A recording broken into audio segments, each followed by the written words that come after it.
Mickey Mouse. Now, you might have heard of him. I mean, it's not like he's not in the top 5 recognizable characters of all time or anything, but love him or hate him, one thing is true.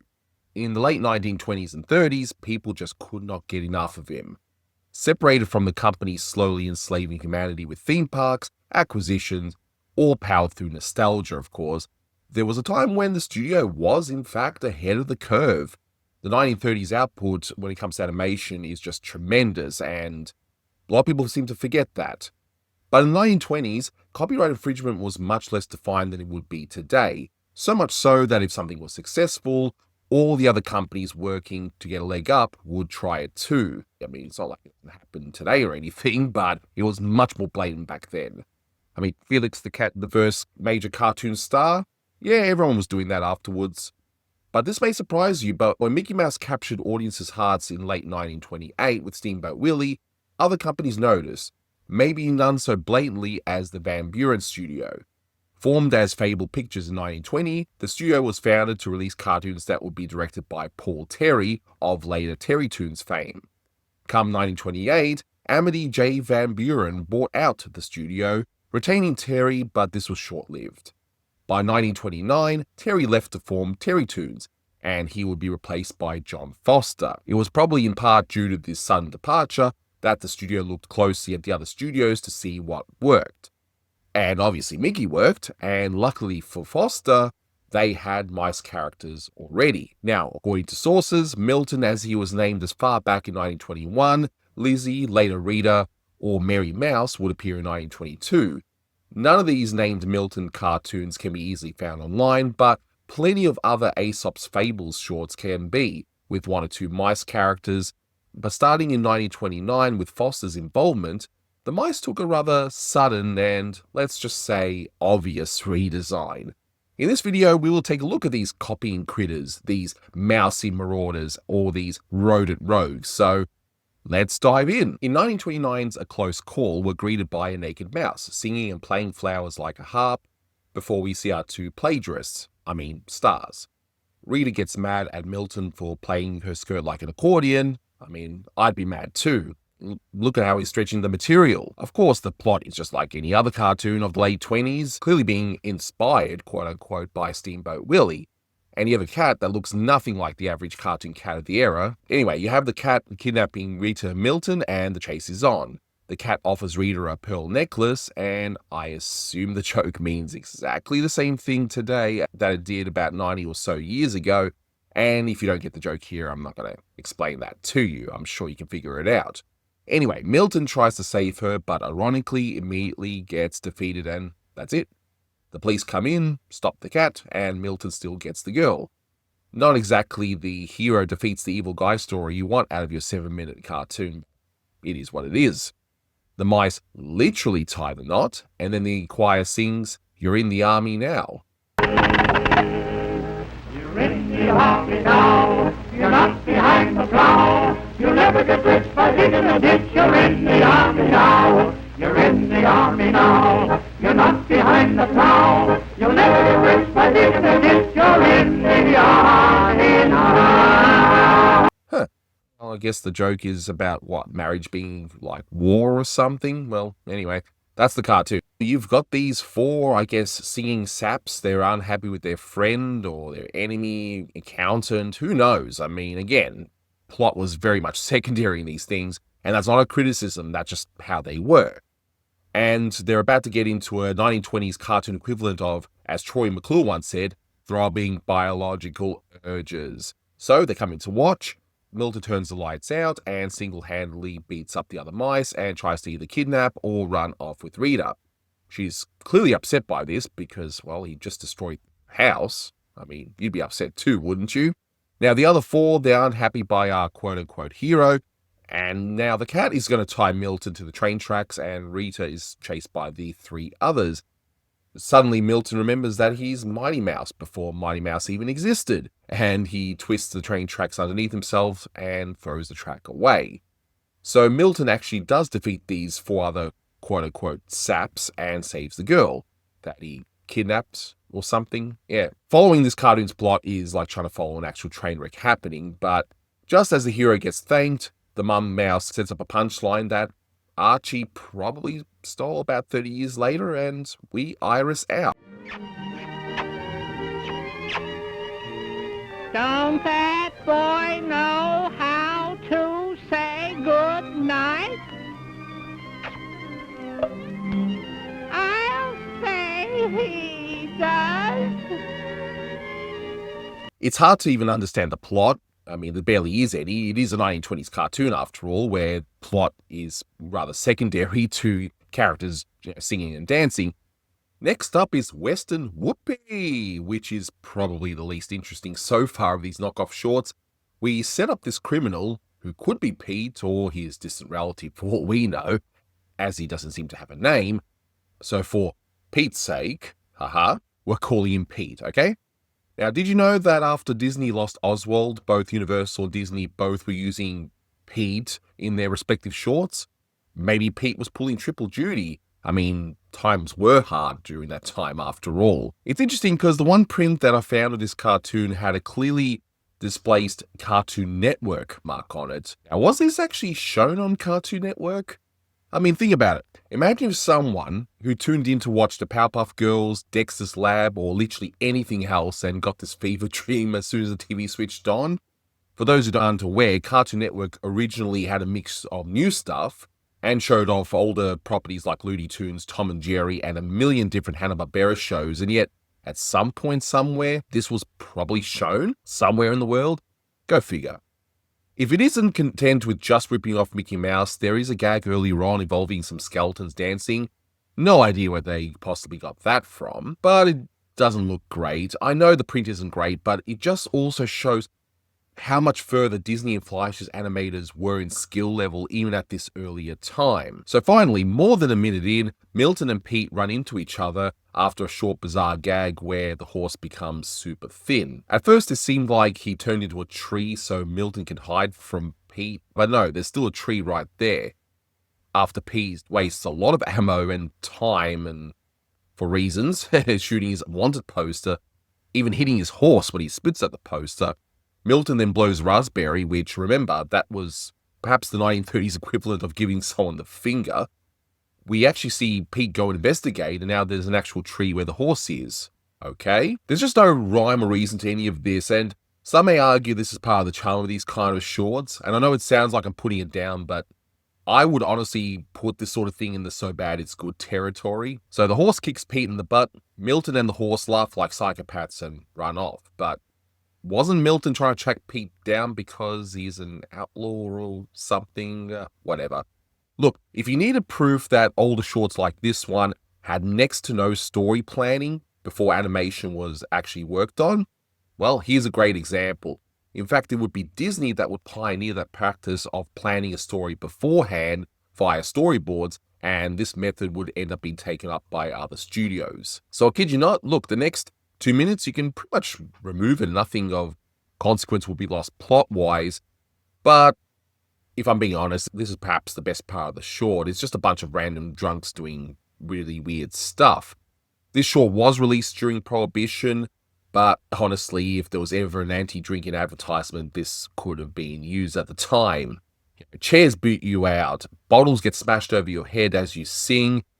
So I guess it's just another regular Saturday night, I suppose. I mean, it would have been in a small Aussie town near where I live anyway. As Pete finds Milton at the piano, he's playing Turkey in the Straw. Now, I wonder where I heard that tune before. Okay, so at about 5 minutes and 47 seconds out of a 7-minute cartoon, Rita shows up, immediately to be kidnapped, because of course she is, in the most bizarre scene ever. Don't you dare touch me!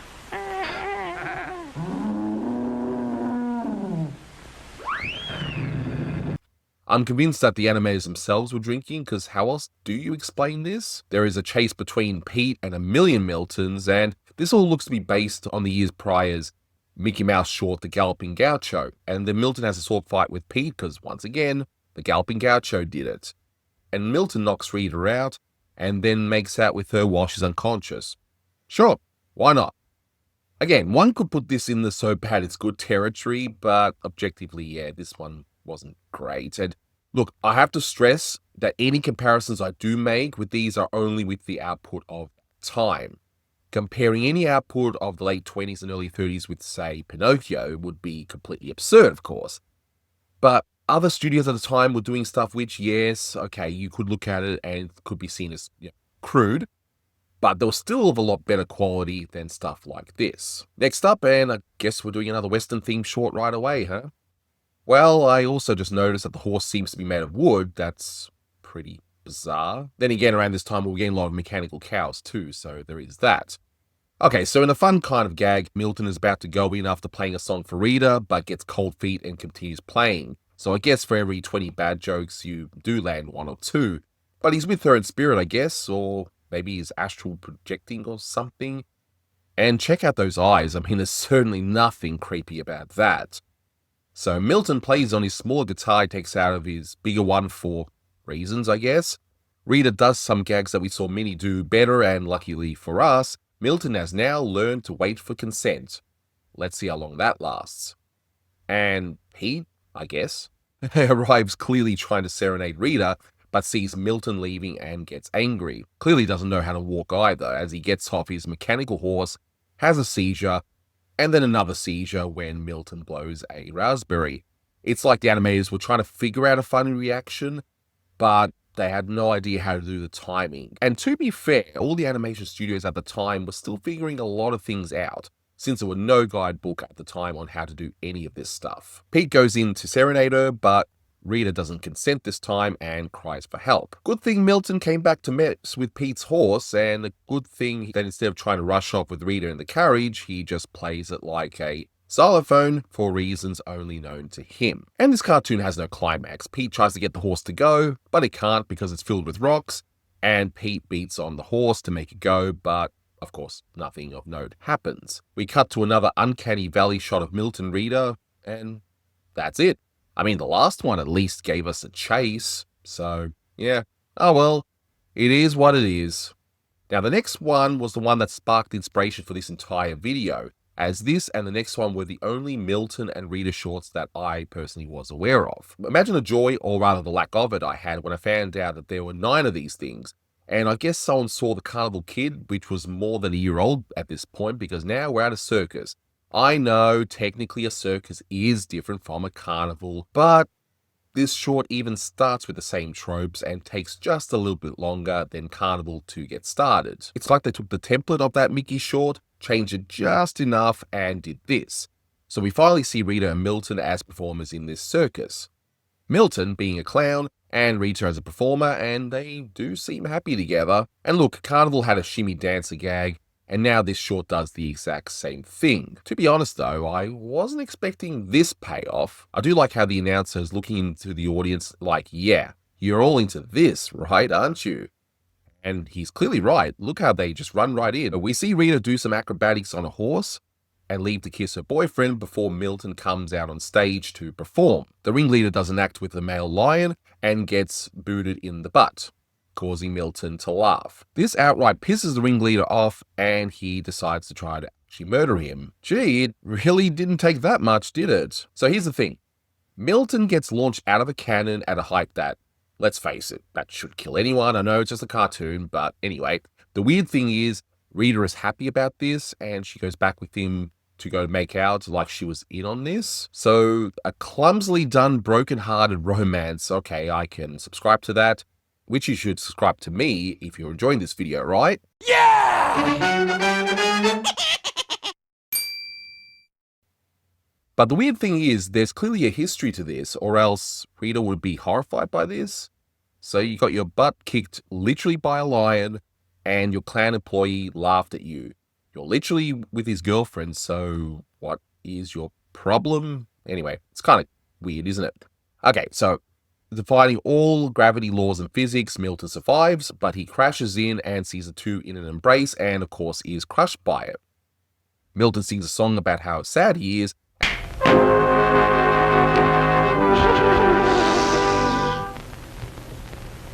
Even though you're only make-believing, laugh, clown, laugh. Even though something inside is grieving, laugh, clown, laugh. Don't let your heart grow too mellow. Just be a real punchinello fellow. You're supposed to brighten up a place and laugh, clown, laugh. Paint a lot of smiles around your face and laugh, clown. Don't frown, don't let the world know your sorrow. Be a Pagliacci. Laugh, clown, laugh. And Rita, in the meantime, has a sudden change of heart, and she tries to go back to Milton, only to end on a piece of animation I just cannot really describe into words, but hey, I'll show it to you.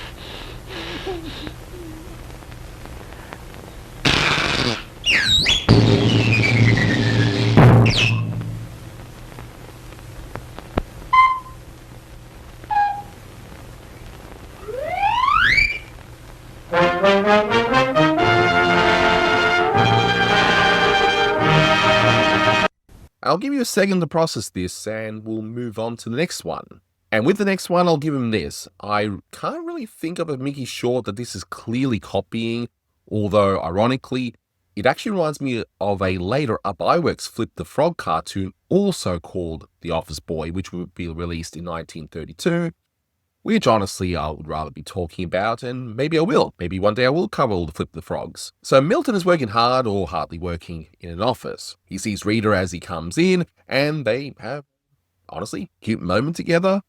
Before the boss comes in and we see a gag I'm sure we've seen a million times in some silent comedies, and okay, look, most of the cartoons of this period took gags from what their animators and directors saw in vaudeville and theatre. This is not a knock from me, that's just how it was, okay? Even if you've seen a lot of these gags a million times before, well, they've got to be inspired by something, right? So the boss leaves, and for a bit, Milton and Rita play music and dance using a typewriter.